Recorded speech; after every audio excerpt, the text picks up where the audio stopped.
Today on In the Woodyard, we're going to talk about the 10 top side effects, the bad side effects of cutting firewood. So I love cutting firewood and it's good for you, but there are some things that are bad. We're going to talk about 10 of them today. And I've got a list that you're going to want to hear.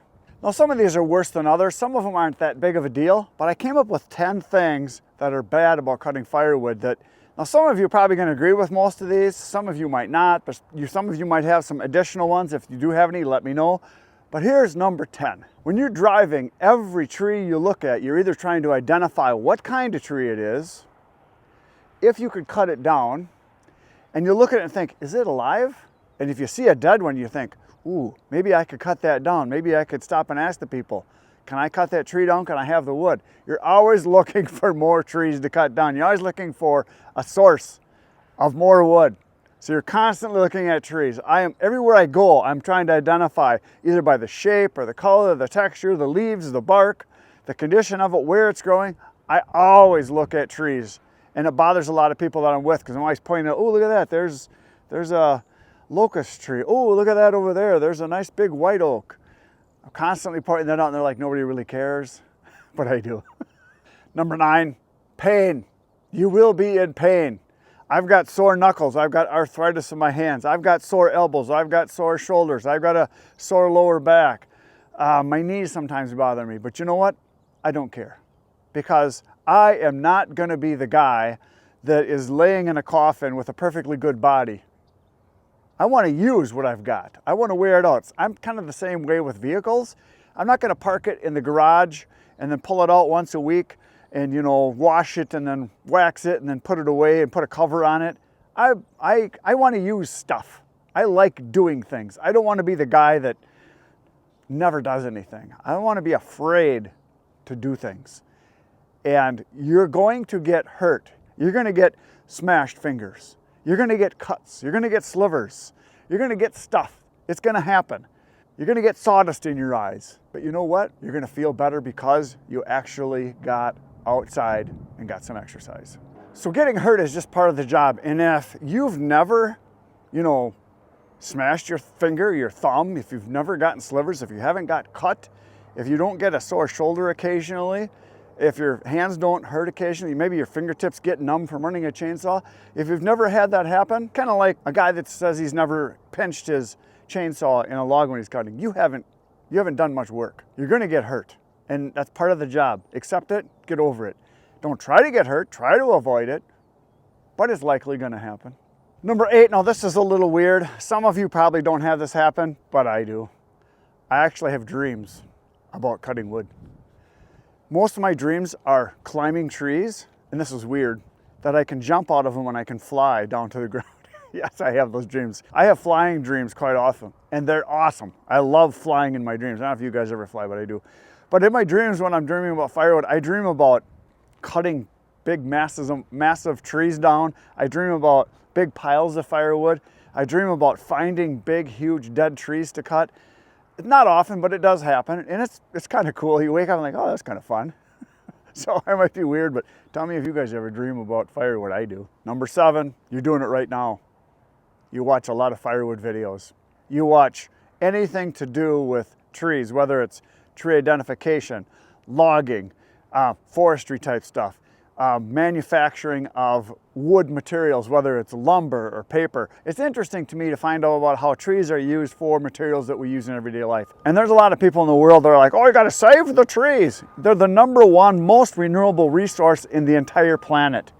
And in the universe, they're a rare material. Tell me where else trees grow. And we're pretty lucky that we've got them. And you use them every day. Every day you use stuff made of trees. If you ever used a pencil, it's made of wood for the most part. You may have wiped yourself, trees. You may get a box from Amazon, trees. Any product that you use has a label on it, paper, trees. If you live in a house, probably has wood construction of some sort, 2x4s, plywood, things like that, trees. It is endless, the number of things that we use trees for. Endless. It is unbelievable how many things are used from trees, things that are made from trees. Chairs, tables, desks, bed frames, the trim in your house, dressers, your closet rod. Some hangers are made out of wood. I'm just going through my mind all the things that are made out of wood. It is incredible, the number of things that are made out of wood. I think they're one of the greatest inventions ever that he made for us trees. I think they're cool. Number 6, you may end up with more chainsaws than your wife has shoes. That's okay. Don't feel bad about that. And if you're a lady that likes to cut firewood, maybe you should balance the number of shoes with the number of chainsaws. That would be a good number.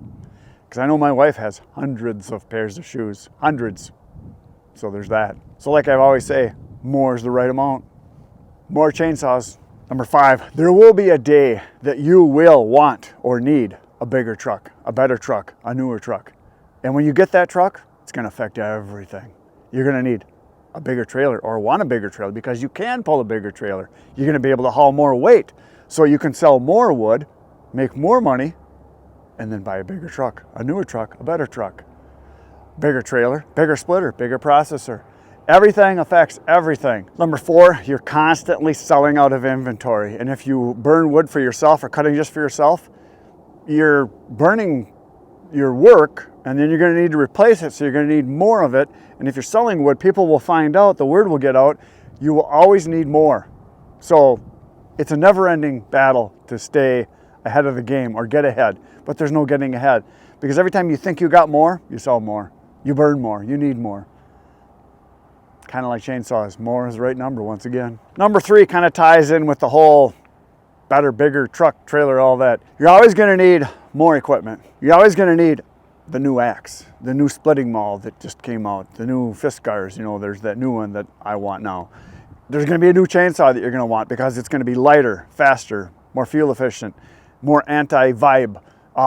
It's going to have a better chain. It's going to last longer. It's going to allow you to do more of what you love to do. You're never going to have enough equipment. There's always going to be more that you're going to want. And again, more is the right number. Number 2 is what I just said, more. More is never enough.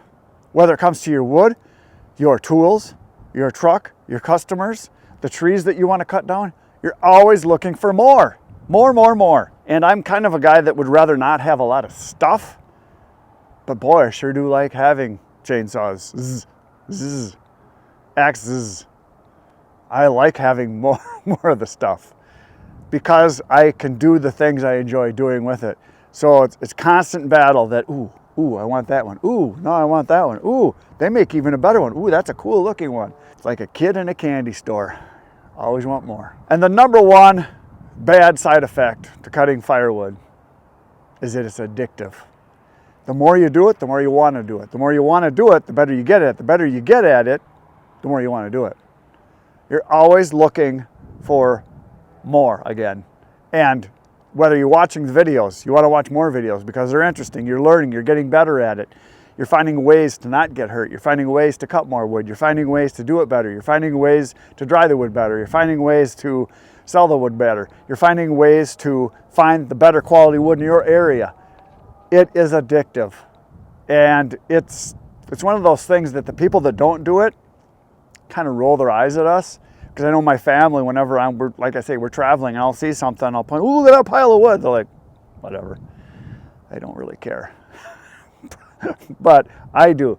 It's kind of almost like, you know, someone's addicted to a drug, you know, they just got to have it. You're almost like a wood junkie. That's probably a better word than wood hound. It's more like a junkie. So there you go. We're junkies. And I guess that's bad, but it's also good because it's good, clean, hard work, and fun. And like I say, hard work is good for you. Easy work, anybody can do that. Hard is good. Hard is good. That's all I got for today, folks. I'll see you tomorrow morning, 5:30 a.m. with another video. Right now, go watch all the other videos. Over 2,000 waiting for you on my channel right now. All about firewood. Good night, everybody.